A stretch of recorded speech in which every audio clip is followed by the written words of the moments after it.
हमारे बीच में, जैसा कि आप सब जानते हैं कि भारतीय सेना के सबसे डेकोरेटेड ऑफिसर बैठे हुए। बैठ जाइए। तो हाउ इज द जोश? हाउ इज द जोश? सर, आपका स्वागत है लिट चौक के इस मंच पे।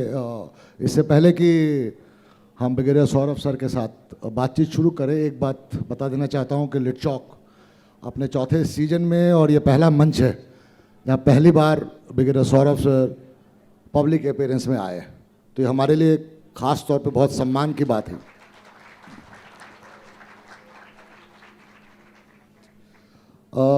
बड़ी मुश्किल से सर को मनाया। सर का मैं जूनियर हूँ, सर मुझसे बहुत मोहब्बत करते हैं और उस मोहब्बत भरी ज़िद पे सर ने हमारी बात मान ली।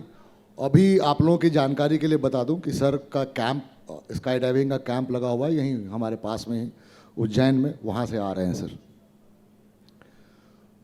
तो बातचीत का क्रम शुरू करते हुए बस ये हीरो जो होते हैं कैसे कैसे दिखते हैं, हम सबके मन में एक छवि है। मैं वो रील वाले हीरो की बात नहीं कर रहा हूँ, रियल हीरो की बात कर रहा हूँ। एक साक्षात हमारे सामने बैठे हैं।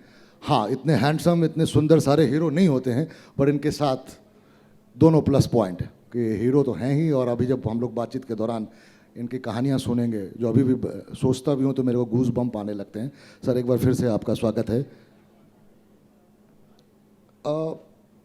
आपके बारे में जब से मैं कमीशन हुआ, आप 4 साल पहले आ गए थे, शुरुआती दौर से सुनता रहा, तो ये फौज में आना ही था।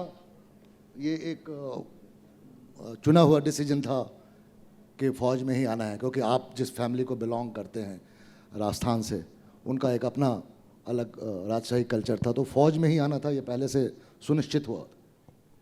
हाँ, फौज में ही आना था। फौज के अलावा और कुछ सोचा नहीं था कभी जी। ये परिवार का परंपरा जी, उस कारण से।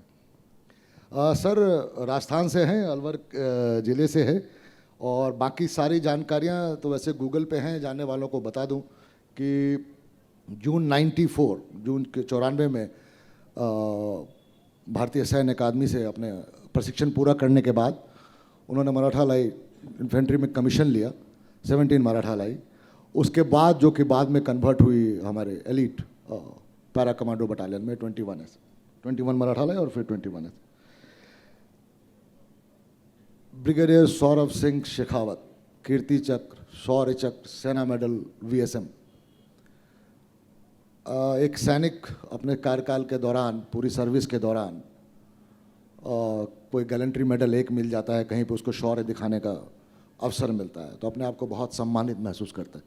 सर, ये मेडल छाती पे भरे हुई कैसा लगता है? ब्रिगेडियर सौरभ सिंह शेखावत हमारे यूनिफॉर्म में उस मेडल को पहनना भी पसंद नहीं करते कि भारी लगता है यार।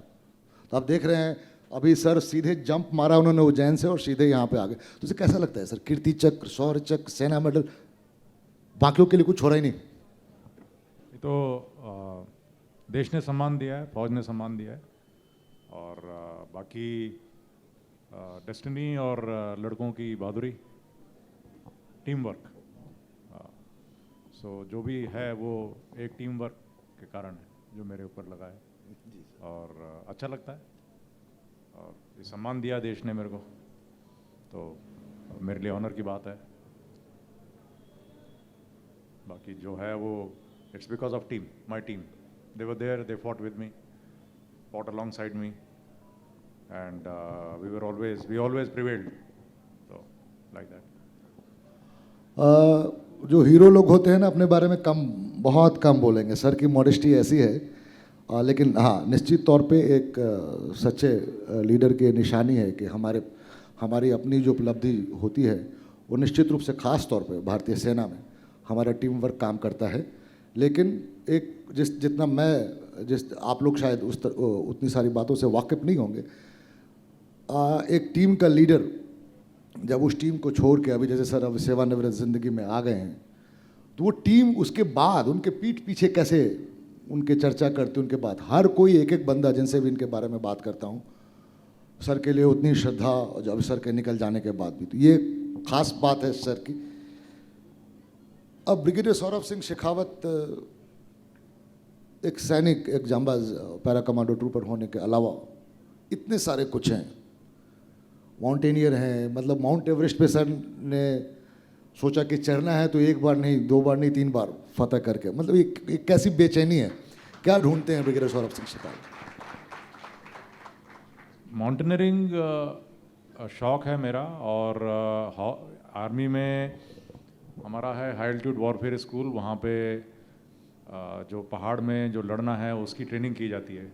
तो एज ए सेकंड लेफ्टिनेंट मेरे को मौका मिला वहाँ पे ट्रेनिंग करने का, तो वहाँ मुझे रियलाइज़ हुआ कि मैं पहाड़ मेरे लिए अच्छे हैं और मैं पहाड़ों में अपने आप को बहुत अच्छा एडजस्ट कर पा रहा हूँ। और जो जनरल प्रॉब्लम्स होती हैं जब आप हाई एल्टीट्यूड में जाते हो, जो एक्यूट माउंटेन सिकनेस होती है, थकावट होती है, वैसा मुझे कोई महसूस नहीं हुआ। तो मेरा नेचुरल शरीर जो है वो एक फास्ट एक्लिमेटाइजर है, वो मुझे रियलाइज़ हुआ वहाँ पे। तो I found myself at ease on the mountain.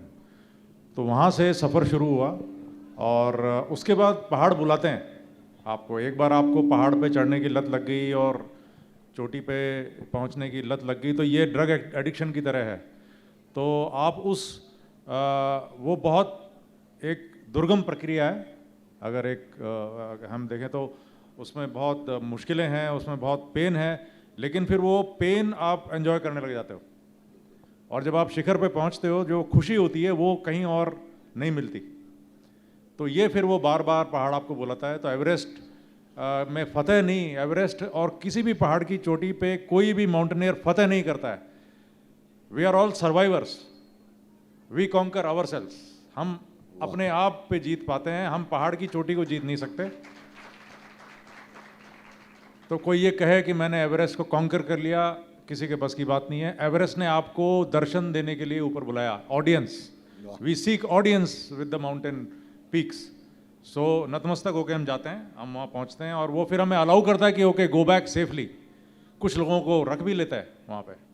तो पहाड़ों की आप एवरेस्ट के बारे में पढ़ेंगे, आप K2 के बारे में पढ़ेंगे, किसी भी माउंटेन के बारे में पढ़ेंगे, तो कई लोगों को वहाँ उन्होंने रख लिया है। लोग लेटे हैं वहाँ पे।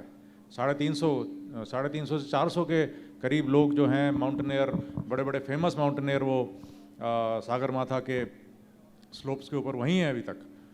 तो मेरी ये खुशकिस्मती थी कि मेरे को उन्होंने ऑडियंस दी और मेरे को फिर सेफली वापस आने के लिए अपनी टीम के साथ अलाउ किया। तो माउंटेनियरिंग का तो ये है, बस लत है। कितनी सुंदर बात कही, और मेरे लिए भी, मैंने भी वो शब्द इस्तेमाल किया कि एवरेस्ट पे फतह किया, मेरे लिए भी एक नई सीख है कि हाँ, नहीं, पहाड़ बुलाते। तो सर 2001 में पहली बार आप गए पहाड़, और माउंट एवरेस्ट ने आपको बुलावा भेजा, और जहाँ तक मुझे पता है थोड़ी सी कुछ पहले आपको शुरुआती में कुछ दिक्कत आई थी, फिर वापस बेस कैंप में आने के बाद वापस अपनी टीम के साथ आप ऊपर मिले थे।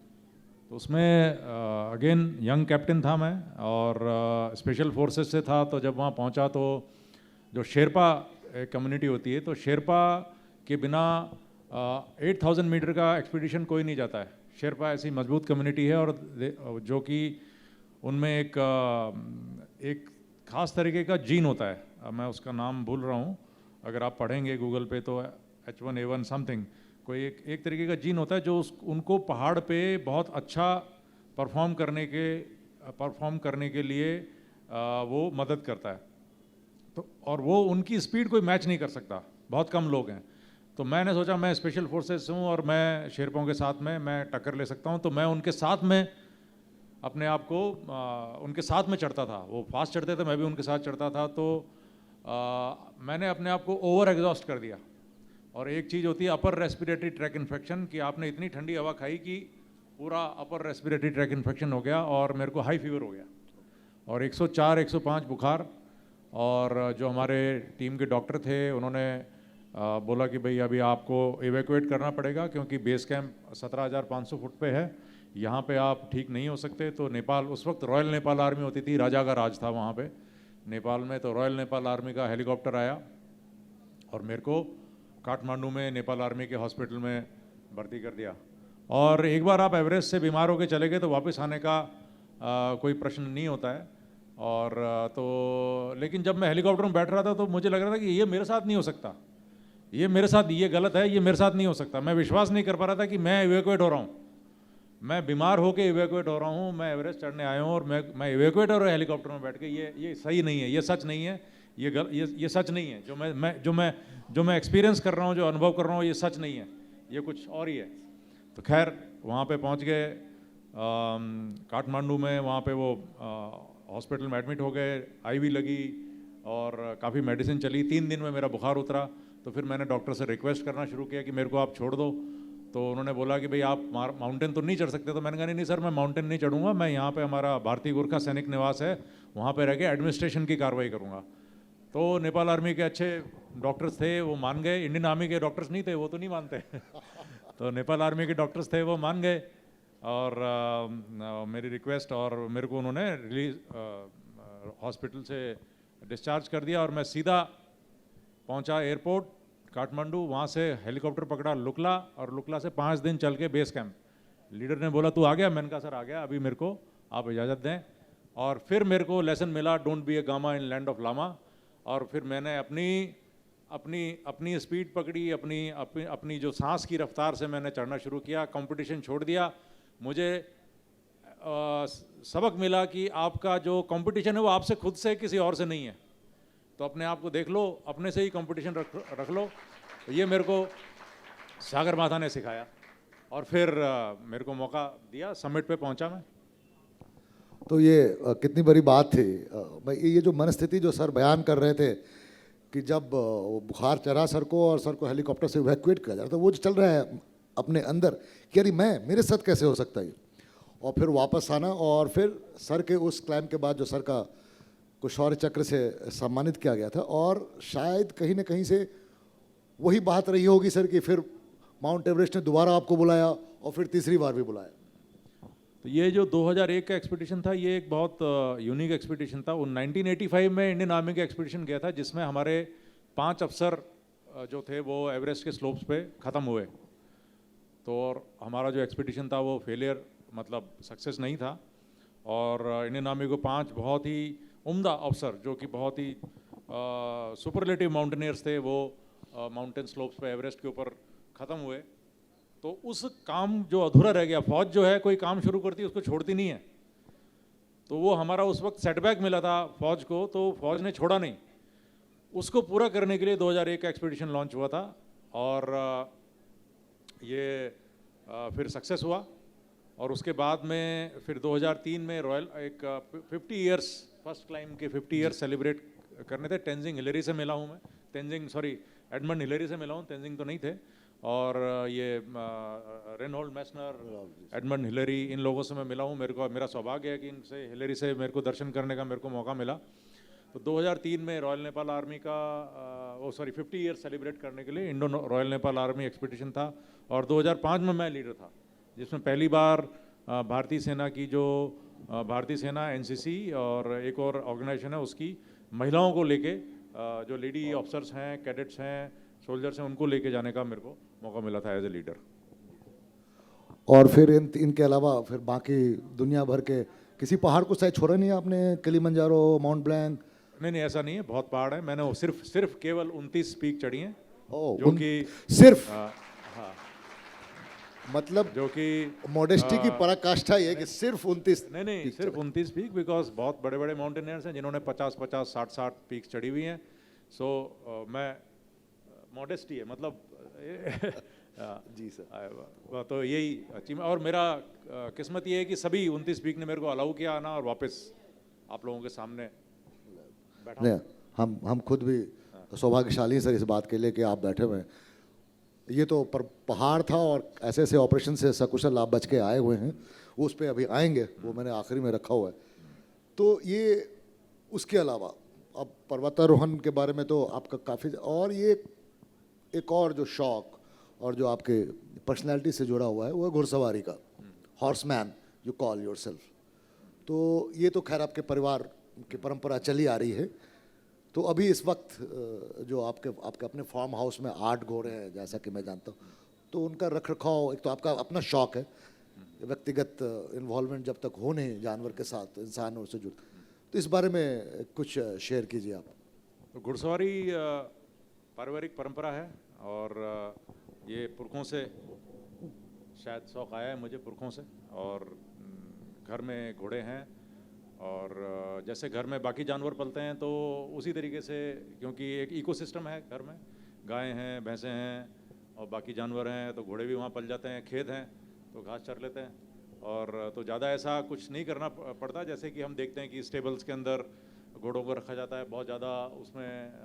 तो गांव में है तो गांव में वो चले आ रहा है तो उसमें कोई परेशानी नहीं होती है।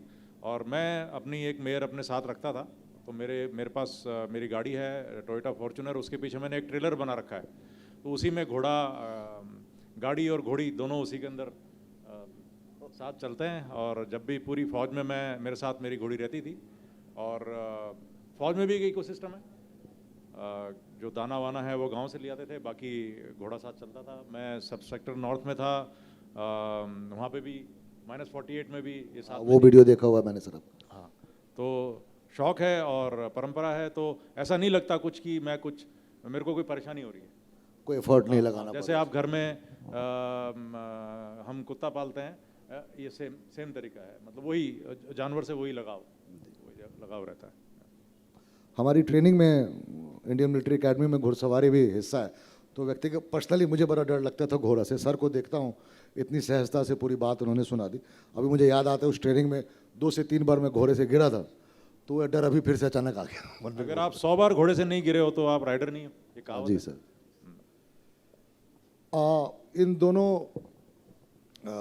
पर्सनालिटी ट्रेस्ट को छूने के बाद सर मैं वापस आना चाहूँगा कि जून 94 में IMA से पास आउट होने के बाद जब आप 17 मराठा लाए में कमीशन हुए, तो कहीं न कहीं से जैसे आपने कहा कि माउंटेन पहाड़ बुलाते हैं, पैरा कमांडो होना, पैरा ट्रूपर होना अपने आप में बहुत ही श्रद्धा की बात है, बड़े गर्व की बात है। तो वो भी डेस्टिनी कॉलिंग था।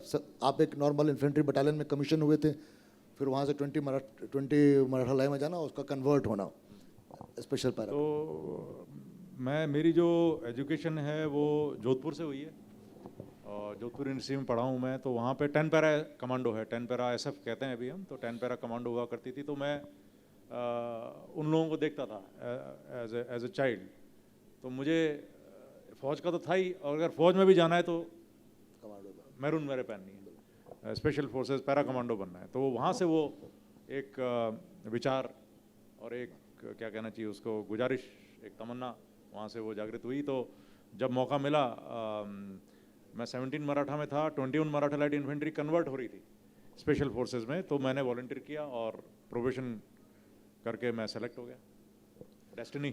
तो जैसे आप वॉलंटियर्स यहाँ बैठे हुए हैं, हम लोग लिट चौक के वॉलंटियर्स हैं, मैं खुद, तो सर ने पैरा कमांडो के लिए वॉलंटियर किया। तो प्रोबेशन के बारे में कुछ यहाँ पे बैठे हुए हैं सर लड़के जो जानना चाहेंगे।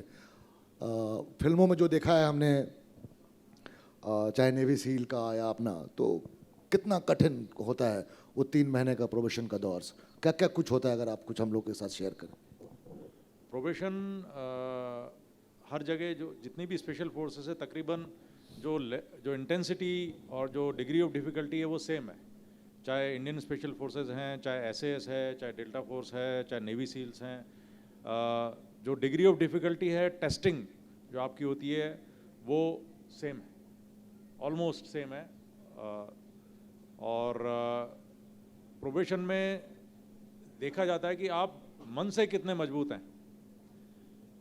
जो मन से मजबूत होगा वो तन से भी मजबूत होगा। मजबूती मसल में नहीं होती है। अगर आप देखेंगे,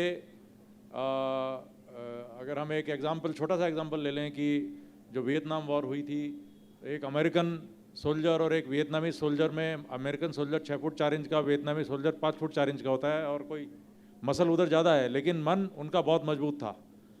लड़ाई में दोनों कम नहीं है, लेकिन वियतनामीज प्रिवेल हुए।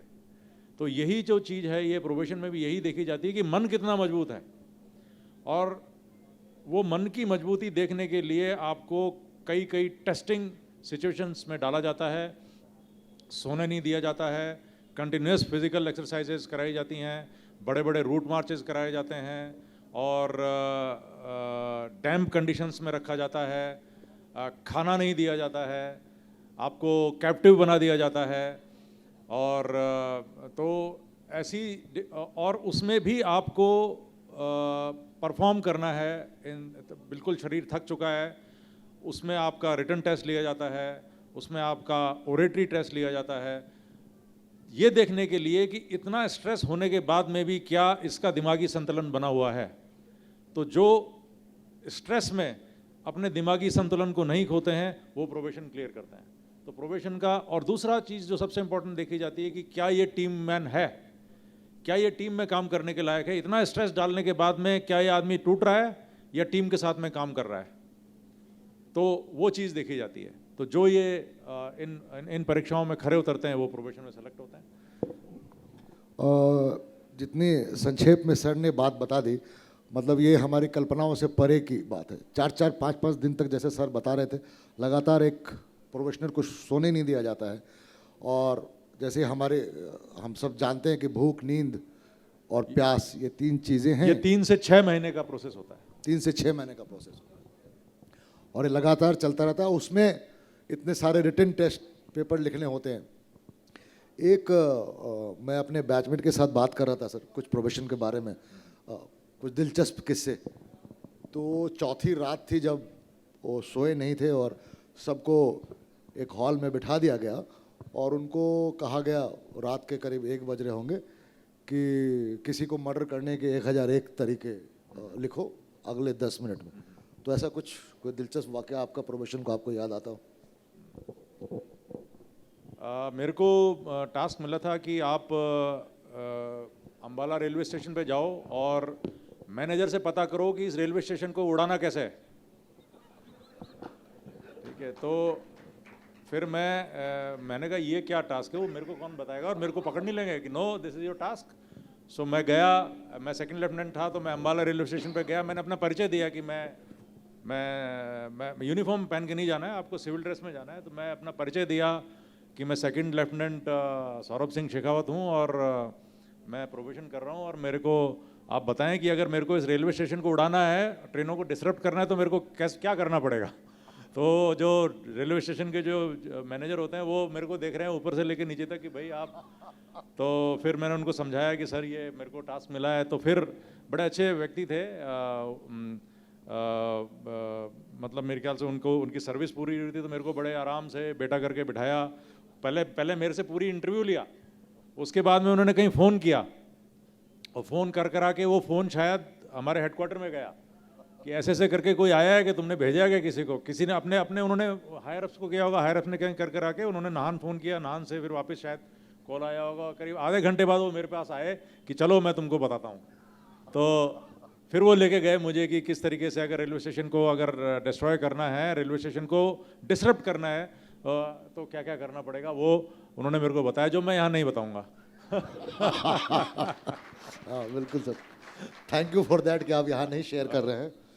तो ये एक तरह का क्या होता है कि इतने सख्त वक्त में भी हंसी जो है फौजी के साथ वो बनी रहती है। उसके बाद प्रोबेशन जो जब आपका जो लगातार डिप्लॉयमेंट रहा सर, प्रोबेशन क्लियर करने के बाद मैक्सिमम आप नॉर्थ ईस्ट इलाके में रहे हैं। हाँ, नॉर्थ ईस्ट एंड जे.एन.के ऑफिस। और तो आपसे अगर मैं पूछूं इन लोगों के लिए कि दोनों इंसर्जेंसी, दोनों टेररिज्म के इलाकों में सबसे ज़्यादा मुश्किल आपको किधर पड़ी, इस नॉर्थ ईस्ट या कश्मीर के इलाके में? कई सारे ऑपरेशन किए वहाँ भी और यहाँ भी आप। मुश्किल जो है वो नॉर्थ ईस्ट में ज़्यादा है, और वहाँ पे घने जंगल हैं, डिस्टेंसेस बहुत ज़्यादा हैं और कोई सपोर्ट सिस्टम नहीं है। जब हम लोग ऑपरेशन करते थे उस वक्त किसी भी टारगेट एरिया में पहुँचने के लिए 3-3 रात चल के जाना पड़ता था, और ऑपरेशन जो होते थे वो 10-10 दिन, 7 दिन से लेके 10 दिन तक सेल्फ कंटेंट ऑपरेशन हुआ करते थे। और तो वो वहाँ पे जो हैं लड़ने वाले वो भी हमारे ही लोग हैं, हमारे नॉर्थ ईस्ट के जो लोग हैं सॉलिड फाइटर्स हैं। तो जब भी मुकाबला होता था तो डट के मुकाबला होता था, ये नहीं कि 4 गोली चली और कांटेक्ट ब्रेक हो गया, ऐसा नहीं होता था। लगातार मुकाबला होता था, लगातार, जैसे फौज लड़ती है वैसे ही वो लड़ा करते थे। तो बहादुर लोग हैं, गलत डायरेक्शन में चले गए, लेकिन जहाँ सोल्जरिंग की बात आती है कि योद्धा, चलो कोई भी आइडियोलॉजी होगी, कुछ भी सोच रहे हैं आप गलत डायरेक्शन में चले गए, लेकिन मैं सिर्फ लड़ने कि आप कैसे योद्धा हो, तो काबिल तारीफ, बहुत अच्छा लड़ने वाले लोग, तो मुश्किल होती थी, आसान नहीं था बिल्कुल। और JNK में भी डिस्टेंसेस कम थे जी, लड़ते तो इधर भी ठीक है, बट डिस्टेंसेस कम थे। देखिए पता नहीं आप लोगों ने ये बात नोटिस की कि नहीं, जो अभी सर कह रहे थे, ये भारतीय सैनिक की खूबी है जो अपने दुश्मन की भी वीरता की तारीफ करता है।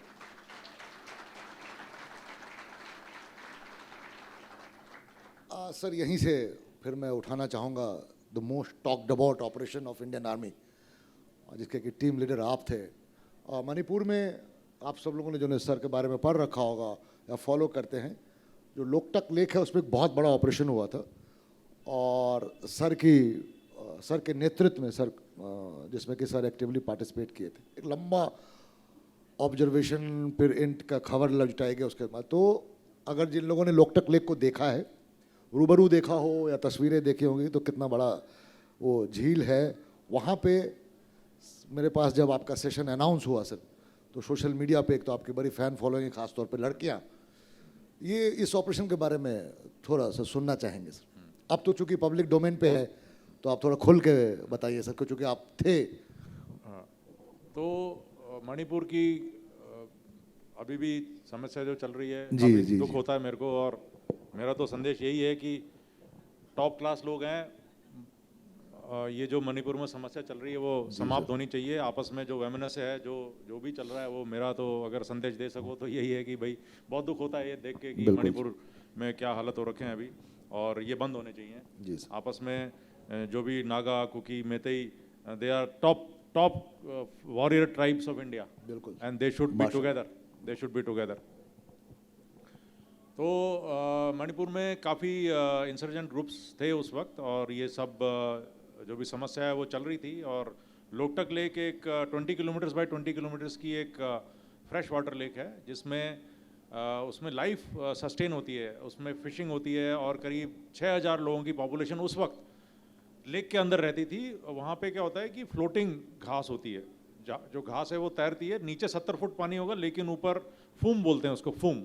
तो फूम वो इट्स ए फ्लोटिंग ग्रास। तो उसको क्या करते हैं लोकल्स, वो सारी घास को इकट्ठा करके, टाइट करके, बांध के, और उसके ऊपर प्लेटफॉर्म बना के और हट्स बना देते हैं। तो कई विलेजेस हैं अंदर, फ्लोटिंग विलेजेस, और वो वहाँ फिशरमैन कम्युनिटी रहती है। अब और हर जगह घास का सर्किल बना के बीच में पॉन्ड्स बना रखे हैं, उसमें फिश ट्रैप हो जाती है और वहाँ से फिशिंग होती है। तो अच्छा, ये जो और इसमें सिर्फ एक वेरी नैरो बोट जा सकती है, मोटर बोट नहीं चल सकती, रबर की डिंगी नहीं चल सकती उसके अंदर, बिकॉज घास के अंदर चैनल्स बने होते हैं, उसी में से वो नेविगेट करना पड़ता है। तो इस कारण से जो इंसर्जेंट्स ग्रुप थे, उन्होंने अंदर कई कैंप बना लिए, क्योंकि और किसी का भी वहाँ पहुँचना मुश्किल था, पुलिस नहीं पहुँच पा रही थी, फौज नहीं पहुँच पा रही थी। और ऐसे में हमें इन्फॉर्मेशन मिली, एक ग्रुप था, उस ग्रुप के लोग किसी को मारना चाहते थे। उसका भाई हमारे पास में आया, पुलिस वाले लेके आए कि सर ये इसका ब्रदर है, इसको ये पीछे पड़े हुए हैं, मार देंगे। तो हमने बोला आप हमें जगह दिखाओ। तो जब जगह दिखाने लेके गए तो इतनी बड़ी लेक है, उसमें कैसे जाएं। फिर हमने ट्रेन किया, तो GPS ग्लोबल पोजिशनिंग सिस्टम पे, तो हमारे पास में एक था, उसको हमने जेम्स बॉन्ड का नाम दिया था। तो उसको बोला कि भाई तू नाव लेके जा और कहीं पे भी आसपास जाके ये बटन दबा देना। तो वो गया और उसने बटन दबाया और वापस आ गया। तो हमें पता लग गया कि इस जगह पे कैंप है। फिर हम एक प्रॉपर आइलैंड था जहाँ पे असम राइफल की पोस्ट थी, उस पर चढ़े और वहाँ से हमने स्पॉटर स्कोप लगाए, तो वो कैंप हमें दिखाई दे गया। करीब 7 किलोमीटर के डिस्टेंस पे वो हमें कैंप दिखाई दिया। हमने सर्वेलेंस शुरू की, झील के बीच में था वो कैंप, झील के बीच में, और हमें वो लोग दिख गए हथियारों के साथ में, उनकी एक्टिविटी दिख गई। लेकिन अब समस्या थी कि जाएं कैसे, क्योंकि अगर फौज की मोटर बोट तो पहले चलेगी नहीं, क्योंकि उसमें तो फिशिंग नेट प्रॉपलर में फंस जाएगा, और रबर की हमारी जो बोट्स हैं वो भी नहीं चलेंगी। तो हमने किया, मैंने कहा कि कुछ भी हो तैर के जाएंगे। तो 6 किलोमीटर एक एक एक पोस्ट थी, वहाँ से वहाँ क्रो फ्लाइज डिस्टेंस जो था लेक में वो 6 किलोमीटर था। तो हमने शुरू करी ट्रेनिंग की तैर के जाएंगे। तो हमने एक लेक थी, लेक क्या एक नहर थी, उस नहर में वहाँ पे फौज के अंडर में थी वो नहर। तो उसमें हमने ट्रेनिंग शुरू करी। रात में हम लोग 11:30 बजे तैरना शुरू करते थे और सुबह 3:30 बजे तक तैरते रहते थे। यहाँ पे मैं आप लोगों को बताना चाहूँ, जिस नहर की बात कर रहे हैं सर, वो हमारा लिमाकोंग मिलिट्री स्टेशन है और उसमें मिलिट्री स्टेशन के सबसे सारे गंदे पानी उसमें आते हैं। उसमें सर और सर की टीम है। हाँ वो है, एक तो वो था और एक निंगथौकोंग। हाँ निंगथौकोंग। तो लेकिन क्या था कि हम लोग क्या करते थे कि लाइफ जैकेट पहनते थे, उसके ऊपर पूरा हथियार सामान अम्युनिशन सब लेके तैरते थे। तो 5-6 घंटे पानी में रहने के बाद में हम डिस्टेंस सिर्फ 2 किलोमीटर या 2.5 किलोमीटर कवर कर पा रहे थे। और 5-7 दिन हमने ट्रेनिंग करी और हमारे करीब 4-4, 5-5 किलो वजन कम हो गए। और 2 मेरे लड़के जो है वो आईसीयू में एडमिट हो गए क्योंकि ट्रेनिंग इतनी ज़्यादा हार्ड हो गई। और मेरा भी वज़न कम हुआ। जब मैं भी रात में पानी से निकलता था, ठंडे पानी से, और 3:30 बजे, तो निकलने के बाद में सिर घूमता था, चक्कर आते थे। लेकिन मैं दाने बाएं देखता था, कोई देख तो नहीं रहा है, अपने आप को स्टडी करता था क्योंकि मैं चक्कर खाता हुआ नहीं दिख सकता जवानों को। तो फिर लड़के आए, हमारे जो अच्छे लड़ने वाले लड़के थे वो आए कि सर ये हम पहुंच तो जाएंगे किसी भी तरह, लेकिन वहाँ लड़ेंगे कैसे, बिल्कुल थक जाएंगे। तो मैंने कहा भाई ये तो चेंज करो, अभी ये जो लोकल बोट हैं वही लानी पड़ेंगी और हमको ट्रेनिंग करनी पड़ेगी। फिर हमने क्या किया, हमने कहाँ से, अब आप एक जगह से बोट भी उठाएं तो सरप्राइज लॉस हो जाएगा, पता लग जाएगा कि इतनी सारी 5-7 बोट कौन लेके गया है। तो हमने विभिन्न डिस्ट्रिक्ट से बोट्स बनवा के बोट इकट्ठी करी और फिर रात में हमने ट्रेनिंग शुरू करी। और ये बोट ऐसी होती है जैसे साइकिल पे, अगर किसी को साइकिल चलानी नहीं आए और उस पर साइकिल पे बिठा दो तो तुरंत गिरेगा। तो अगर आपको ये बोट चलानी नहीं आती है तो तुरंत पानी में टॉपल हो जाती है। ये बिल्कुल पतली सी कनोई होती है। तो हमने फिर वो जो हमारा सोर्स था उसको, वो फिशरमैन था, वो हमारा कोच बना और हमने ट्रेनिंग शुरू करी। और 15 दिन में हम जैसे जैसे फिशरमैन बोट चलाते हैं, हम भी फिशरमैन की तरह बोट चला रहे थे। तो बहुत गिरे पानी में, बहुत उल्टे पुल्टे हुए। अब था कि लड़ना कैसे इस पे, बोट में पहुंच तो जाएंगे। तो हमने क्या किया कि प्लेटफॉर्म बनाएंगे, क्योंकि वो घास तो बड़ी बड़ी है और टारगेट दिख नहीं रहा था। तो हमने कहा कि इस बोट पे प्लेटफॉर्म बनाओ। तो ये जैसे ऐसे टेबल टाइप है, तो हमने ऐसे फट्टे खड़े किए, उसके ऊपर ऐसे एक तख्ता डाल दिया बोट के ऊपर और उसके ऊपर खड़े हो गए। तो अभी था ये कि आपने बोट को साथ लगा दिया, बोट को लेके पहुंच गए, बोट पे तख्ते लगाए और बोट के ऊपर खड़े हो गए। अभी आपके आगे भी 70 फुट पानी है, पीछे भी 70 फुट पानी है और आपको कंधे से कंधा मिला के खड़ा होना पड़ेगा। हमें जब सिखलाई दी जाती है कि अगर आपके ऊपर फायर आए तो आप फायर करो और आड़ पकड़ो, फायर करो जिधर से फायर आया और आड़ पकड़ो। यहाँ पे आड़ कोई नहीं है और आप बैठ भी नहीं सकते, आपको खड़े ही रहना पड़ेगा। और दूसरा समस्या जो हमारे सामने आई कि बुलेट प्रूफ जैकेट और पटका पहन रहे थे तो डूब रहे थे। तो अब एक ये समस्या सामने आई। तो मैंने लड़कों से बोला भाई देखो ऐसा है, जो लड़ते हुए मारा जाएगा वो तो सीधे स्वर्ग में जाएगा और जो डूब के मरेगा उसका चित्रगुप्त हिसाब करेगा या नबी बैठे हैं ऊपर, वो हिसाब करेंगे कि भाई ये करके क्या आया, ठीक है तो देख लो। तो कि ठीक है सर, बुलेट प्रूफ पटका जैकेट नहीं पहनेंगे, ठीक है, लड़के मरना अच्छा है डूब के मरने से। तो फिर हमने बुलेट प्रूफ जैकेट और पटका भी हटा दिया। तो अभी सिचुएशन ये है कि आप टेबल पे खड़े हो, आप ना आगे जा सकते हो ना पीछे जा सकते हो और आपके ऊपर सीधे फायर आ सकता है और आप एक साथ खड़े हो। तो इस तरीके का प्लानिंग थी और हमने ट्रेनिंग करी। और लड़कों की बहादुरी है कि कोई पीछे नहीं हटा। काइंड ऑफ सुसाइडल मिशन था ये, बिल्कुल। लेकिन फौज का ये खूबी है कि लीडर ने बोल दिया तो वो काम होगा, चाहे जान की कीमत पे हो। तो ये उन्होंने प्रूव किया और ये मैंने अनुभव किया। वो थोड़ा बहुत संक्षेप में, सर को बहुत कम बोलने की आदत है। सर मुझे याद है टेलीविज़न पे टाइम्स नाउ पे हीरो सीरीज शुरू हुई थी, अर्नब गोस्वामी और रऊफ रजा ने शुरू की थी, सर भी आए थे। तो लोकटक ऑपरेशन जो ये था, सोचिए कि उसमें 1.5 महीने तो सर लोगों ने बस ऑब्जर्वेशन किया, उसके बाद जाकर ऑपरेशन किया। तो अर्णब गोस्वामी ने जब उस ऑपरेशन के बारे में पूछा, सर ने 2 लाइन में ख़त्म कर दिया। वो क्या था, हम वो गए वहाँ पे मार के आ गए। तो यहाँ तो फिर भी सर ने थोड़ा वक्त लिया। ये इतनी सारी तैयारियां होने के बाद एक जानकारी जो मुझे मिली थी कि फाइनली जब हायर हेडक्वार्टर्स को कंफर्म हो गया तो आप लोगों को उस वक्त, अब तो खैर बहुत सारे इक्विपमेंट आ गए हैं भारतीय सेना में, उस वक्त भी कुछ लेटेस्ट इक्विपमेंट जैसे कि आपने शायद उसका या सेकंड फेज में शायद ड्रोन से कुछ नहीं, उसमें हम आर्टिलरी का एक अपने पास इक्विपमेंट होता है, लॉन्ग रेंज रेकियन सर्वेलेंस इक्विपमेंट, वो हमने करांग पे लगाया था, वहाँ से हमने सर्वेलेंस की थी। और ड्रोन वाला ऑपरेशन दूसरा हुआ था उसका, हाँ उसका अगला हुआ था। उसमें ड्रोन से हमें गाइड किया गया था कि आप इधर मुड़ो, अभी इधर मुड़ो, इधर कैंप है, अभी ये लोग मूव कर रहे हैं, अभी आप फायर करो, आपका फायर ऊपर जा रहा है, आप फायर को नीचे लेके आओ। तो ये सब ड्रोन से हमें बताया गया था। उसमें उस लड़ाई के अंदर 2 हमें सफलता मिली थी, इसमें 9 मारे।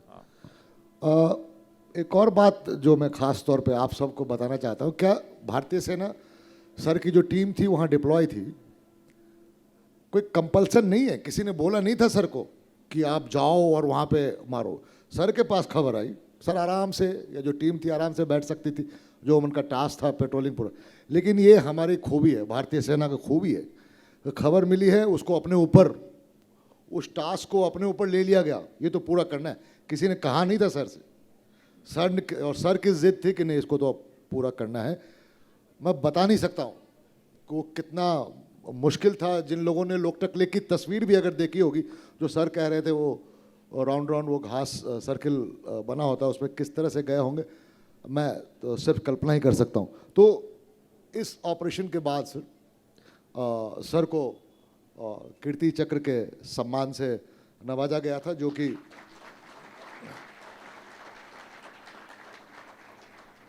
शांति काल में दुश्मनों से लड़ते हुए दूसरा सबसे बड़ा बहादुरी का अवार्ड है वो। और इसके बाद थोड़ा सा मैं आपसे जानना चाहता था सर, मेरे मन में जो छवि थी एज ए जूनियर, जब मैं आपको देखा, बाद में आपने मुझे अपना दोस्त बनाया, वो मैं अभी बताऊंगा वो कहानी। तो कमांड के टाइम में हर ऑफिसर का जो ड्रीम होता है, आपने अपने बटालियन को जब कमांड किया तो मुझे लगा बड़े सख्त कमांडिंग ऑफिसर बने होंगे, और आप बाय द बुक, हमारे फौज में एक हम टर्म यूज करते हैं ओजी, ऑलिव ग्रीन को लेके कि बाय द बुक। तो उसमें बड़े कुछ दिलचस्प किस्से सब मुझे आपके जूनियर से सुनने को मिले, जैसे जेसीओ में इस पर आपने लिखा दिया, कोई जेसीओ बूढ़ा नहीं होगा। तो मतलब मुझे लगा अच्छा सर इस तरह के भी काम करते थे। तो ये जैसे स्पेशल फोर्सेस में नौकरी करते हैं तो थोड़े दिन, क्योंकि फिज़िकल वर्क बहुत ज़्यादा होता है, फिज़िकल फिटनेस की डिमांड बहुत ज़्यादा होती है, ऑपरेशन में बहुत चलना पड़ जाता है, तो एक टर्म आ जाती है कि घुटने खिस गए। तो जब मैं सीओ था तो मैंने ये मना कर दिया कि किसी के घुटने नहीं घिसे हैं, और कोई बूढ़ा होना यहाँ मना है। तो हम एक फौजा सिंह का नाम सुना है आप सबने? फौजा सिंह मैराथन रनर हैं, तो मैंने उसकी फ़ोटो लगा दी कि अगर ये आदमी 42 किलोमीटर दौड़ सकता है तो यहाँ पे तो किसी को कहने की ज़रूरत नहीं है कि हमारे घुटने खिस गए। तो हम लोग 2 घंटे पीटी करते थे, और हर रोज़ करीब 8 से 10 किलोमीटर रन होता था। उसके बाद में कोर की एक्सरसाइज होती थी, और फिर 1 घंटा मिक्स मार्शल आर्ट। उसमें पूरी पलटन को छूट थी कि सीओ को आप लात मार सकते हो, आप घूंसा मारते हो, जो दम है जितना कर लो, ठीक है। तो मेरा कुछ ना कुछ फटा रहता था, कभी यहाँ लगा हुआ है, कभी आँख पे लगी हुई है, कभी नाक से खून आ रहा है। और जवानों को खुली छूट थी कि 21 पैरा SF ऐसी पलटन है जहाँ अपने सीओ को घूंसा मार सकते हो, लात मार सकते हो, खुली छूट है। तो वो हम मिक्स मार्शल आर्ट करते थे। सबसे कुश्ती लड़ी है मैंने, सबसे बॉक्सिंग की है, और तो मज़ा था। मतलब लड़ने वाले हो तो थोड़ा पसीना बहाना पड़ेगा, और ट्रेनिंग में भी खून बहाना पड़ेगा, तो वो होता था। तो और 21 में मैंने एक स्लोगन दे रखा था कि 21 में बाल, कमर, घास और ग्रुप छोटे होंगे। एनसीसी वाले कितने हैं यहाँ पे? एनसीसी वाले हैं क्या? तो ग्रुप समझते हो सब? हाँ। तो 21 में बाल, कमर, घास और ग्रुप छोटे होंगे। तो बाल छोटे डिसिप्लिन, कमर छोटी मतलब फिजिकल फिटनेस, बाल, कमर, घास छोटी मतलब एरिया मेंटेनेंस, और ग्रुप छोटा होगा मतलब सॉलिड ट्रेनिंग, और बाजू कंधे छाती और जिगर बड़े होंगे, बाजू कंधे छाती और जिगर बड़े होंगे। तो मैंने ये स्लोगन लगाया हुआ था वहाँ पे। तो ऐसी कमांड रही, और it was an honour to command 21 para S F, my own battalion.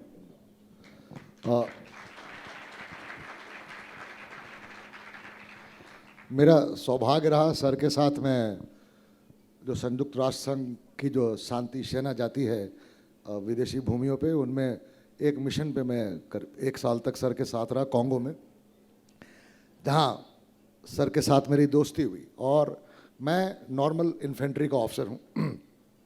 जैसे सर बता रहे हैं कि 10 से 20 किलोमीटर 25 किलोमीटर रोज़ दौड़ना, पैरा कमांडो हम लोगों का होता है पीटी के तरह 5 किलोमीटर दौड़ते हैं। सर के साथ जब मैं कॉन्गो में डिप्लॉय तो सर ने मेरी आदत नहीं, रोज़ 10 किलोमीटर और रविवार को 20 किलोमीटर आराम से दौड़ा। सर मैंने क्या बात करूँ, फिर अपने साथ सर ले जाने लगे। तो अब वो जो आदत पड़ी है तो मैं भी थोड़ा सा सर की तरह फिट रहता हूँ, देखने में जिनको लग रहा होगा। तो thank you for that sir. एक और मज़ेदार बात मैं बताना चाहता हूँ।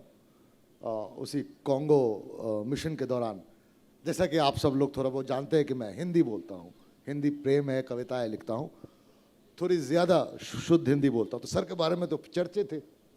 सर मेरे से 2 महीने पहले डिप्लॉय हो रखे थे कॉन्गो में। जब मैं पहुँचा तो मेरे कैंप में एक दिन सर का आना हुआ, तो मैं भागते हुए सर के पास गया कि सर मैं ना आपसे मिलने को बड़ा उत्कंठित था। तो अभी उत्कंठित क्या होता है? तो उस दिन से सर ने मेरा निकनेम उत्कंठित रख दिया। वो पूरे 1 साल गौतम राजर्षि के बजाय सर मुझे उत्कंठित बुलाते रहे। वो मिशन खत्म हो गया, मैं अपनी जगह आ गया, सर फिर अपनी जगह। उसके 4 साल बाद मेरा बोर्ड हुआ, सिलेक्शन बोर्ड कर्नल बनने का। तो मैं फुल कर्नल के लिए अप्रूव हुआ, सर तक कहीं से खबर पहुंची होगी। तो हमारे आर्मी में हमारे अपने आर्मी लाइन्स होते हैं फ़ोन के, तो सर ने कहीं से कॉल वॉल ढूंढ के मेरी बटालियन में फ़ोन किया। तो जो एक्सचेंज जो फ़ोन को ऑपरेटर मैन करते हैं उसको उठाया, तो सर बोलते उत्कंठित साहब से बात कराओ। तो ऑपरेटर बोलता है कि साहब यहाँ तो कोई उत्कंठित साहब है नहीं। बोलते क्या बात कर रहे हो, तुम्हारा नया सीओ जो बनने वाला है वो सब वो तो गौतम राजर्षि है। तो बोला अच्छा। तो ये बड़ा मज़ेदार वाक़या था, मैं किसी जूनियर को सुना रहा था। Thank you sir, really you made me कि हाँ 10 किलोमीटर हर रोज़ भागा जा सकता है, कोई बड़ी बात नहीं। मेरे पास जब सर का सेशन का लगा प्लेटफॉर्म पे, सोशल मीडिया पे कई सारे मैसेजेज आए, तो उनमें से जो कुछ आपके फैंस हैं और 3-4 लड़कियों ने जो आपसे मिलना चाहती थी। पहली बात मैं क्लियर कर दूं, लड़का सुशील है, होनहार है, सुंदर है, लेकिन उपलब्ध नहीं है। रेणुका मैम सर की जीवन संगनी है। हाँ, तो ये क्लियर हो जाने के बाद, तो रिटायरमेंट होने के बाद सडनली जो आपका प्रेजेंस सोशल मीडिया पे एक बूम की तरह चला है, तो कैसा लग रहा है उसको हैंडल करना? बढ़िया। रिटायरमेंट के बाद में मैं और ज़्यादा व्यस्त हूँ, और स्काई डाइविंग मेरा पैशन है और वो मेरे को करने को मिल रहा है। तो सुबह 4 बजे दिन शुरू होता है और रात के 8 बजे तक बिजी रहते हैं, और उसके बाद में बिस्तर पे गिर के बिल्कुल नींद आ जाती है। और दिन भर स्काई डाइविंग, सुबह रनिंग से शुरू होती है ज़िंदगी, रनिंग एक्सरसाइज। और जब मैं उधर था गांव में, नारनौल में हमारा बेस है, तो रोज़ राइड करने को भी मिलता था, और फिर स्काई डाइविंग। तो best life, dream life. Sir का वहाँ पे जो फार्म है, जिन लोगों ने देखा होगा वो रील वगैरह, सर का अपना सेट है, देसी जिमिंग कंपोनेंट्स है जो सर के साथ हमेशा से चलते रहें। वो बड़ा अच्छा लगता है सर। वो जो आपके ट्रेनिंग जाते हैं आपका, उसको उनको भी करवाते हैं आप? वो TRX। अच्छा, वो ट्रेनिंग कौन सा? आपके जो कैंप में जब आते हैं जंप मारने वाले, उनको हाँ भी आप सेट करवाते हो? वो एपरेटस लगाया हुआ है हमने। जी। हाँ। तो यहाँ पे खास तौर पे लिट चौक वॉलंटियर्स के लिए सर ने जो रिटायरमेंट के बाद जो स्काई डाइविंग इंस्टीट्यूट शुरू किया है, जो भारत का पहला है, और लोग बहुत पैसे खर्च करके विदेशों में जाते हैं। अभी सर से बात हो रही थी, तो दुबई या ऐसे किसी जगहों पे सबसे ज़्यादा भारतीयों की उपस्थिति है उधर।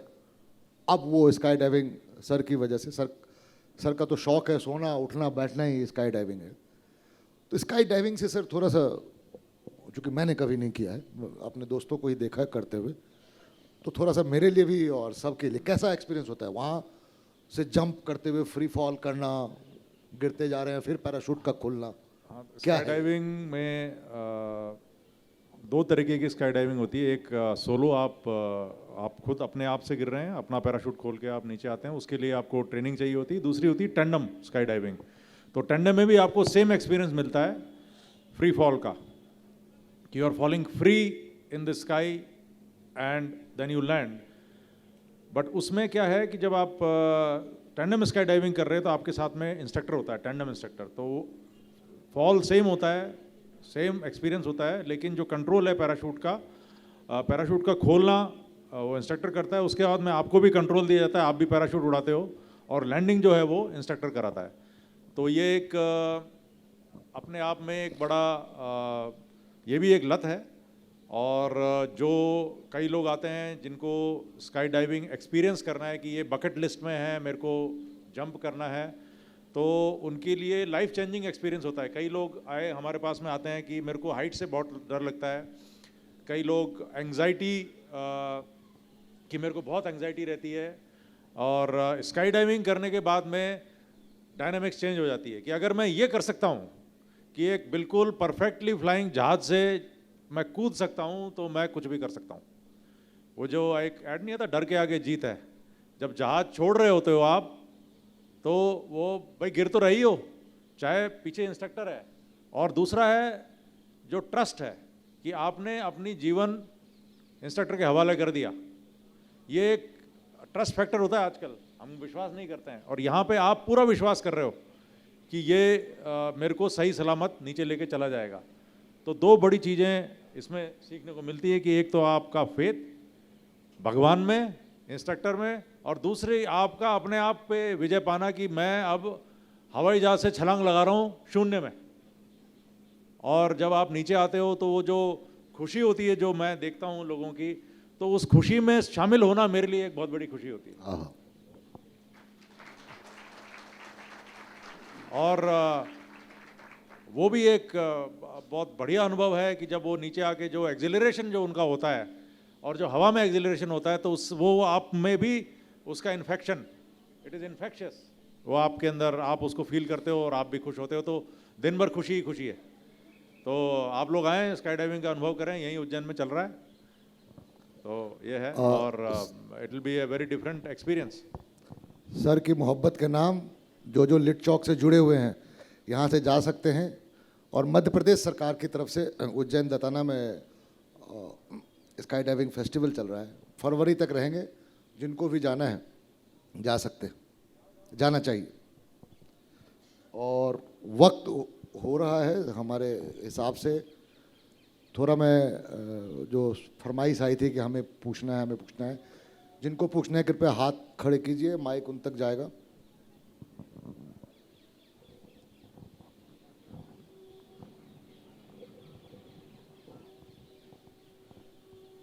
हाँ वाजपेयी। सबसे पहले तो इस बात की खुशी है कि हमारे कर्नल भाई सिविल और डिफेंस दोनों में एक जैसी यारियां बनाते हैं, एक जैसे मित्र बनाते हैं। और गौतम अशोक भाई, इस यारी में इनकी मेहरबानी ज़्यादा है, ये बड़े हैं उम्र में। और हम पूरे इंदौर की ओर से और लिट चौक के जितने चाहने वाले उनकी तरफ से आपको बधाई देना चाहते हैं, धन्यवाद देना चाहते हैं कि आपके माध्यम से हमें एक से एक ऐसे हीरे, ऐसी हस्तियां मिलती हैं जिन्हें हम अदरवाइज कभी नहीं ले सकते। तो एक बार हमारे गौतम भैया के लिए, हमारे अपने गौतम भैया के लिए जोरदार तालियां होनी चाहिए। सर चूंकि सवाल मेरे 3 थे, लेकिन अब मैं एक ही सवाल पूछूंगा, समय की मर्यादा है इसलिए। और सीधा सवाल मैं एक ही पूछूंगा कि एक जो मुद्दा बहुत पॉलिटिसाइज हो चुका है भारतीय सेना से जुड़ा हुआ, अग्निवीर का, कुछ पार्टीज उसे कहते हैं कि ये सेना के लिए खतरनाक है, कुछ इसे कहते हैं सेना के लिए अच्छा है। अब आप चूंकि रिटायर भी हो चुके हैं, इसलिए आप खुल कर कह सकते हैं। मैं सीधा सवाल आपसे जानना चाहूँगा, अग्निवीर योजना विज़ाविज़ नॉर्मल जो भर्तियाँ होती हैं उसके मुकाबले भारतीय सेना के लिए अच्छी है या खतरनाक है? अग्निवीर देश के लिए अच्छा है या खतरनाक है? अब आप इसको बोलोगे कि मैं डिप्लोमेसी कर रहा हूँ।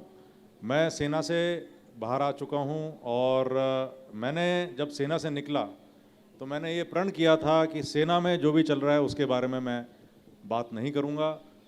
अभी सेना में जो सर्विंग हैं, जो काम कर रहे हैं, जो भी निर्णय लिया जाता है वो सोच समझ के एक रिसर्च के बाद लिया जाता है, तो वही लोग हैं जो इस बारे में कमेंट करें और वही कमेंट सही है। कयास लगाना, बातें करना वो मेरे लिए उचित नहीं होगा, है ना।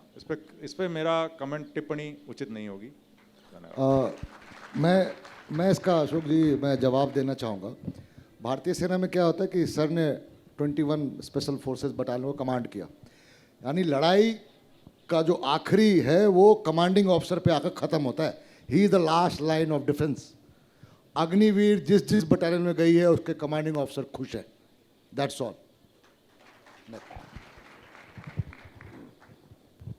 Jain sir, sir my name is Shivam Balmik और मैं एक एनसीसी कैडेट हूँ as well as a defence aspirant. और मेरे को आज भी याद है सर 14 अगस्त 2011 आपका प्रोग्राम आया था सर टीवी पे, मैंने वो देखा था एंड फ्रॉम दैट टाइम आपका बहुत बड़ा फ़ैन हूँ सर, टू बी ऑनेस्ट। और क्वेश्चन बस यही है सर कि आज के टाइम पे जो जेनजी जनरेशन है थोड़ी सी कम मतलब आर्मी को लेके इतना ज़्यादा वो नहीं है, क्या बोल सकते हैं, मोटिवेशन नहीं है। तो आप उसके लिए क्या कर मतलब क्या कह सकते हैं कि कैसे डेवलप कर सकते हैं वो क्वालिटीज़ अपने अंदर? नहीं, क्वालिटी डेवलप करना, अगर आप पैशन है कि मेरे को फौज में ही जाना है तो क्वालिटीज़ अपने आप डेवलप होंगी। अगर आप में पैशन है सच्चा कि मेरे को जाना है तो वो आप प्रयास करोगे, आपका फोकस रहेगा, आप वेवर नहीं करोगे और आप जाओगे, है ना। तो हार्ड वर्क और फोकस दो चीज़ें कि dream, you are dreaming and then you work hard to realise that dream, और don't waver, don't lose focus. अभी कई चीज़ें ऐसी हैं जिसमें फोकस हमारा सबसे ज़्यादा बड़ा तो मोबाइल है। ये जो सोशल मीडिया है, जो इंस्टाग्राम है, इंस्टाग्राम पे भी काफ़ी लोग मेरे को पूछते हैं कि मेरे को I am preparing, what should I do. I said just leave this Instagram, leave this social media, get away from this, start preparing, aim only फौज, then you will be successful. If you are wavering then it is very difficult, very difficult. Focus, aim is one. So that's what I want to say. Good evening sir, myself Manas Dave. Sir मेरा एक common question है related to Indian army only. तो अभी आपने hard work, dedication की, focus की बात करी, तो मुझे एक बहुत बेसिक डाउट है। For example whenever we are joining the Indian army, right, तो बहुत स्टेजेस हैं। You clear your written first, then you go for SSB, screen out, conference out, interview, merit, etc. etc. कई बार क्या होता है, कोई screening हो जाता है, फिर कॉन्फ्रेंस आउट हो जाएगा, इंटरव्यू क्लियर हो जाता है, मेरिट में आउट हो जाता है। तो सर क्या होता है, एकदम से जो मोटिवेशन यहाँ पे रहता है वो यहाँ पे आ जाता है, तो उससे कैसे डील करें, क्योंकि फिर वापस से आपको जीरो से स्टार्ट करना पड़ता है। तो मैं बिल्कुल मानता हूँ, और मैंने भी SSB थर्ड अटेम्प्ट मेरी क्लियर हुई थी, और ये सभी की कहानी यही है ना। किसी की फर्स्ट में हो जाती है, लेकिन ज़्यादातर लोग सेकंड, थर्ड, कोई फिफ्थ अटेम्प्ट में भी होते हैं। और ये जो असफलता का जो झटका होता है और जो दुख होता है वो मैंने झेला है, और बट उसको ज़्यादा देर तक मत रहने दो कि जाना तो वहीं है, चाहे कुछ हो जाए जाना वहीं है, तो उसको निकाला, फेंका और फिर लग गए। क्योंकि कमी हम में है, सिस्टम में कमी नहीं है। इसी सिस्टम से फील्ड मार्शल मानेकशॉ भी बना है। भारतीय सेना लड़ाई जीतने वाली फौज है, तो कुछ तो सही है सिस्टम में कि जिसने 71 की लड़ाई जीती, कुछ तो सही है सिस्टम में जिसने देश को बांध के रखा हुआ अभी तक। ये जो बॉर्डर देखते हो, ये सेना बैठी है वहाँ पे, हमने देश को पकड़ के रखा हुआ है। नहीं तो हर जगह समस्याएं हैं, और जब समस्या इतनी विकट हो जाती है कि काबू नहीं आती, तब सेना पहुँचती है और समस्या सॉल्व हो जाती है। तो सिस्टम सही है, वो जो लीडरशिप जो बनाई जा रही है, जो ऑफिसर्स बनाए जा रहे हैं, वो जो सिस्टम है वो सही है। हमें उस सिस्टम के काबिल बनना है, और उसके लिए जुझारू बन, लगे रहो, छोड़ो मत, अपने आप को इम्प्रूव करो, देखो क्या कमी रह गई। वो कौन सी है कविता है ना, कोशिश लहरों से डरकर नौका पार नहीं होती, वो वाली जो कविता है, नन्ही कोशिश सी करने वालों की कभी हार नहीं होती। तो वो कविता बार बार पढ़ो। वो हरिवंश राय बच्चन की है। नहीं, हरिवंश राय बच्चन की तो नहीं है सर। सोशल मीडिया पे हरिवंश राय हरिवंश किसकी राय है भाई? बच्चन गॉड की। ऑफ हरिवंश राय बच्चन की कविता है। हाँ, मोहनदास द्विवेदी की, हाँ, तो वो कविता, कोशिश करने वालों की हार नहीं होती, तूफान से डर कर नौका पार नहीं होती, है ना। नेक्स्ट।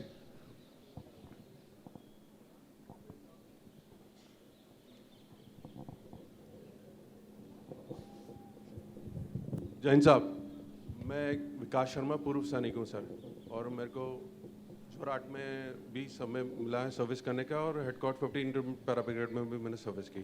सर मैं ये जानना चाहता हूँ कि आपकी बहुत लंबी एक्टिव सर्विस रही जोरहाट में और नॉर्थ ईस्ट में, और ऐसा हुआ है कि पैरा वाले बहुत ज़्यादा ऑपरेशन करते हैं और एक्टिवली रहते हैं, और हर सैनिक की ज़िंदगी में ऐसा दिन आता है जब वो अपना सर्वोच्च बलिदान देता है, और या वो ऐसा दिन देखता है, और आपको, मेरे को ऐसा जान पड़ता है, मैंने भी 30 साल सर्विस करी, कि ऐसे स्पेशल फोर्सेस में ऐसे दिन बहुत आते हैं, मगर वो समय आया कि आज मैं शायद जाने वाला हूँ, तो उस समय आपके दिमाग में अपनी फैमिली के बारे में क्या ख्याल आता है? वो भी एक जिम्मेदारी है बड़ी, उसके बारे में आप क्या सोचते हैं? मेरी फैमिली, मेरी वाइफ, मेरे बच्चे, उनके बारे में क्या आपके दिमाग में आता है? ऐसा मेरे दिमाग में कभी आया नहीं,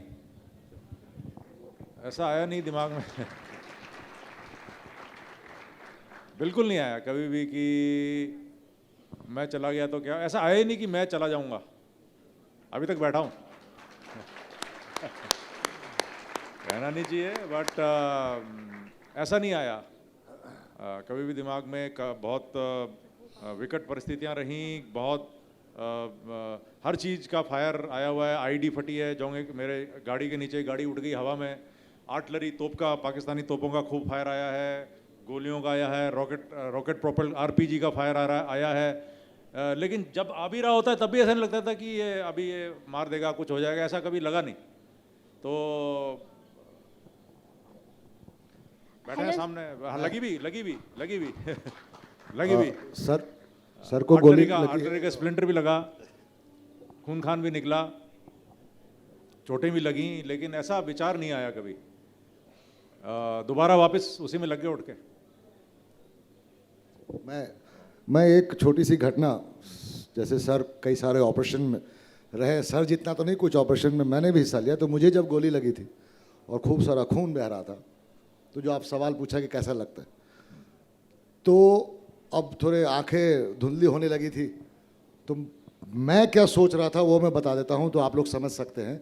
मैंने मोबाइल से 3-4 लड़कियों के नंबर डिलीट किए, क्योंकि जब एक सैनिक मरता है तो उसका सामान घर जाता है, तो मेरी पत्नी को पता था कि मैं वो लड़कियों से बात नहीं करता हूँ, तो मुझे लगा कि ये तो अब तो शहादत है, मरूंगा तो कोई ना कोई बड़ा इनाम मिलेगा, और पत्नी सोचेगी कि अच्छा ये कमीना अभी भी लड़कियों से बात करता, तो मैंने डिलीट कर दिया था नंबर। तो ऐसे ही कुछ ख्यालात चलते हैं उस समय। अगला सवाल। तभी बचने की कोशिश कर रहा होता है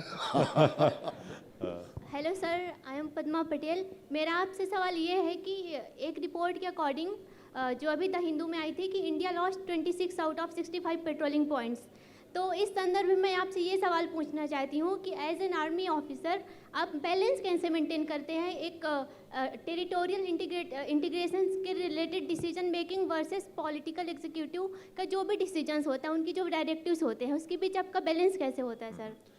तो सबसे पहले तो सभी लोगों को पता होना चाहिए कि इतिहास के बारे में कि 1962 की लड़ाई में क्या हुआ था। ये जो पेट्रोलिंग पॉइंट्स वगैरह की आप लोग बात कर रहे हैं ना, 1962 की लड़ाई में क्या हुआ, हम कहाँ तक थे, फिर कैसे चाइनीज़ आर्मी का एडवांस हुआ, फिर कैसे सीज़ फायर हुआ, एक तो पहले वो पढ़ो। दूसरा, ये जो पेट्रोलिंग पॉइंट लॉस्ट का ये गलत है खबर। अभी जो रिसेंट जो कोर कमांडर की जो मीटिंग हुई है उसमें वो सारी सिचुएशन रिजॉल्व हो गई है, पेट्रोलिंग वापस शुरू हो गई है। तो ये मैं आपको बताना चाहता हूँ, जहाँ पे जो वो एक स्टेलमेट काइंड ऑफ हो गया था कि भाई दोनों ही साइड ने पेट्रोलिंग बंद कर दी थी, आमने सामने आके बैठ गए थे। अब अगर आप पेट्रोलिंग करोगे तो जान जाने की संभावना है, जो कि गलवान में हुआ जहाँ मैं ब्रिगेड कमांड कर रहा था। लड़ाई हुई आपस में, हमने चाइनीज़ को मारा, चाइनीज़ ने हमको मारा, और फॉर नो रीज़न, मतलब इतना खून खराबा हो गया। तो उस चीज़ को अवॉइड करने के लिए दोनों सेनाओं ने पेट्रोलिंग बंद कर रखी थी कि ये पेट्रोलिंग मत करो, बिकॉज एक दूसरे के हम सिर फोड़ देंगे। अब जो है वापस समझौता हुआ है, आपस में बातें हुई हैं और वो पेट्रोलिंग रिजॉल्व हो चुकी है। आप अगर आप पढ़ेंगे न्यूज़ तो वो पेट्रोलिंग रिजॉल्व हो गई है। तो ऐसा ये जो खबर है ये ठीक नहीं है। बिल्कुल। और कोई? और लास्ट के आखिरी के 3 सवाल लेंगे हम। गुड इवनिंग सर, मेरा नाम करुणा प्रजापति है और मैं आपसे एक सवाल पूछना चाहती हूँ। हर व्यक्ति की एक कमजोरी होती है। मैं एक आम इंसान हूँ और एक आम व्यक्ति के नज़रिए से अगर देखूँ तो हर व्यक्ति की एक कमजोरी होती है और मेरी कमजोरी मेरा परिवार है। मैं कभी भी कोई स्ट्रॉन्ग डिसीजन लेने जाती हूँ तो मैं अपने बच्चों के और अपने फैमिली के बारे में, अपने माता पिता के बारे में सोचती हूँ। तो आप एक आर्मी ऑफिसर की क्या कमजोरी होती है? क्या वो लोहे के बने होते हैं या फिर और कमजोरी होती है तो उस कमजोरी को कैसे पार पाते हैं और कैसे समस्या का सामना करते हैं, स्ट्रॉन्ग डिसीजन कैसे लेते हैं? ये मेरा सवाल है। मैं अपनी बात करूंगा तो मुझे लगता है कि मेरा पैशन मेरी कमजोरी है। मैं अपने आप को झोंक देता हूं तो फिर आगा पीछा सोचता नहीं हूं और हो सकता है उसका इफ़ेक्ट परिवार पे पड़ता हो। अब जैसे मेरे माँ बाप हैं वहाँ पे, अब मैं रिटायर होके आ गया तो मेरे माता पिता हैं वहाँ, आ रहे हो महाकाल का दर्शन करने के लिए। तो रिटायरमेंट होने के बाद में तो मेरे को उनके साथ रहना चाहिए था, लेकिन मैं अपना पैशन फॉलो कर रहा हूँ तो उसको कमजोरी कह सकते हैं। तो जनरली फौज में जुनून से ज़्यादा काम होता है और वही जुनून लड़ाई जिताता है। अगर जुनून नहीं है तो हम जीत नहीं सकते और ऐसे ही लोग चाहिए जो जुनून वाले हैं, क्योंकि लड़ना आसान काम नहीं है। लड़ने में खून बहाना पड़ेगा, खून निकालना पड़ेगा, तो उसके लिए ये नॉर्मल चीज़ नहीं होती है। तो इसको कमजोरी कह सकते हैं कि आपका पैशन इतना ज़्यादा है कि आप बाकी चीज़ें भूल गए, तो एक कमजोरी की जा सकती है। और अगर आपने सोच लिया कि ये करना है तो फिर वो करना है, उसमें फिर बाकी चीज़ आड़े नहीं आ सकती, वो बाकी चीज़ आड़े नहीं आ सकती। तो ऐसा मेरा मानना है। तो कमजोरी अगर है तो अगर आपका कोई एम है तो उस एम के पीछे पड़ जाओ, बाकी दाने बाएं ध्यान मत दो। मैंने ऐसा किया है अपने जीवन में, तो यही मेरा सुझाव भी है। हाँ बिल्कुल सही जवाब। आखिरी 2 सवाल। जय हिंद सर, मेरा नाम प्रीत खरे है। मैं आपसे ये क्वेश्चन पूछना चाहती हूँ कि हम अपनी फिटनेस कैसे मेंटेन करें ताकि हम अपनी सेल्फ सुरक्षा खुद कर सकें? क्या फिटनेस? Yes sir. अपनी फिटनेस कैसे? दौड़ लगाओ, रोज सुबह उठो 4 बजे and wear just a pair of shoe and start running, walk jog and don't diet and exercise. 80% is diet, fit body is 80% is diet and 20% exercise. Second is that हम मोटे क्यों होते हैं, हमारी फिटनेस खराब क्यों होती है? बिकॉज हम सीडेंट्री हो गए, हम सारे दिन बैठे रहते हैं। Keep walking, keep moving, and if it is not happening in the life, then morning evening go out, start walking, just walk for 1 hour in the morning, just walk for half an hour in the evening and मुंह बंद रखो। मुंह बंद रखने से क्या फायदा होगा पता है? एक तो फालतू की, हम मुंह बंद रखेंगे तो किसी से लड़ाई नहीं होगी, किसी से झगड़ा नहीं होगा और खाओगे नहीं। ठीक है, तो खाओगे नहीं तो फिट रहोगे। नमस्ते सर। और you can join brigadier Shekhawat camp, okay, for 1 month you will be super fit. Most welcome. नमस्ते सर, मैं हर्ष यादव हूँ। सर मेरा प्रश्न आपसे ये है कि 18 नवंबर 1962 को रेजांगला में जो हुआ था उस विषय को लेके अहिर रेजिमेंट की जो मांग उठती है उसके बारे में आपके क्या विचार है? ये भी सरकार पे डिपेंड है, सरकार बनाना चाहे। अब जो गवर्नमेंट जो कहे जितनी रेजिमेंट्स की ज़रूरत है उतनी रेजिमेंट्स हैं और government to decide, army to decide. बाकी अप्रतिम बहादुरी थी वो। 13 कुमाऊँ जो थी वो अहीरों की पलटन है और शैतान Singh, major Shaitan Singh was the commander and all fought till death. No one एक कदम पीछे नहीं लिया उन्होंने। तो ये फौज डिसाइड करेगी, ये अगेन लीडरशिप डिसाइड करेगी क्या चाहिए और ज़रूरत है तो वो चीज़ आएगी। तो ये मेरा मानना है। आखिरी सवाल। जय हिंद सर, मैं दीपेश जैन। सर ये पूछना था कि जब आप लोग वॉर पे या किसी ऑपरेशन वगैरह पे जाते हैं तो उस समय अपनी मेंटल कंडीशन को कैसे वो रखते हैं? नहीं, मेंटल कंडीशन तो ट्रेनिंग में फोर्ज हो जाती है। ट्रेनिंग में रगड़ा ऐसा लगता है कि वो मेंटल कंडीशन, फिजिकल कंडीशन सब बन जाती है और फिर आगा पीछा नहीं सोचता है कोई। तो मेंटल कंडीशन बनाई जाती है फौज में। पहले जो ये जो सिलेक्शन प्रोसेस है, छान के लिए जाते हैं वो लोग, फिर उनको ट्रेनिंग के अंदर फोर्स किया जाता है, लोहे को पीटा जाता है ना, और तपाया जाता है, और फिर जब वो बन के निकलते हैं तो वो मेंटल कंडीशन अपने आप तैयार होती है कि करेंगे या मरेंगे, है कि नहीं।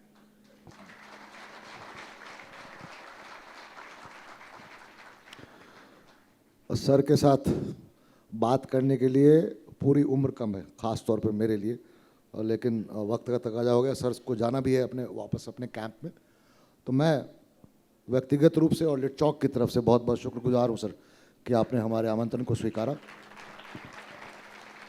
एक बार सर के लिए खड़े होके सारे ताली बजाएंगे। सर एक आग्रह, अगर सर गौरव इधर रुक, एक आग्रह अगर समय हो सर के पास, अगर मेरा एक छोटा सा आग्रह था, क्योंकि कर्नल साहब को तो हम कई बार सुनते हैं और मैंने जितना थोड़ा बहुत पढ़ा, सर 2 मिनट आपका, और तो मैंने जितना पढ़ा है, जो जितना महान योद्धा होता है वो उतना बड़ा प्रेमी होता है, और हर योद्धा की एक प्रेम कहानी होती है। तो सर ऐसा कुछ जीवन में रहा हो?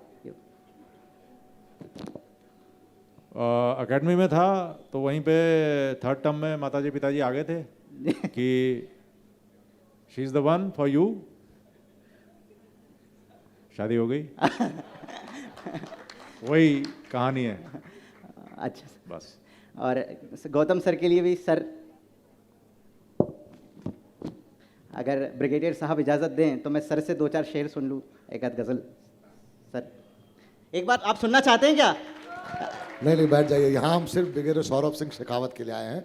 मैं आप लोगों को मैं बता नहीं सकता हूँ, जितने शब्द में बोलूँ कम है, कि मैं कितना बड़ा फ़ैन हूँ लिटचौक की वजह से। और मैं छोटा भाई मानते हैं मुझे, तो मेरी ज़िद पे सर आए, लेकिन मेरे इतने सौभाग्य की बात है। और यहाँ पे मैं कुछ 2-3 किस्से अपने बारे में सुना दिए, वही बहुत बड़ी बात थी। ठीक, मुझे सिर्फ और सिर्फ सर को सुनना था। जी। तो हमारी कविता है तो हम कभी भी सुन लेंगे। सर को वापस जाना है तो हम रोक नहीं सकते अभी। एक बार खड़े होकर, यार ऐसे नहीं, सब अपनी अपनी सीट से खड़े हो जाएं और दोनों हाथ उठाकर आगे से पीछे तक तालियां देखना चाहता हूं मैं, जो सच्चे रणबांकुर हैं, जिन्होंने वाकई हमारे लिए, हम सब ये त्योहार मना पा रहे हैं। एक बार मेरे साथ स्वर में स्वर मिलाते हुए, भारत माता की, भारत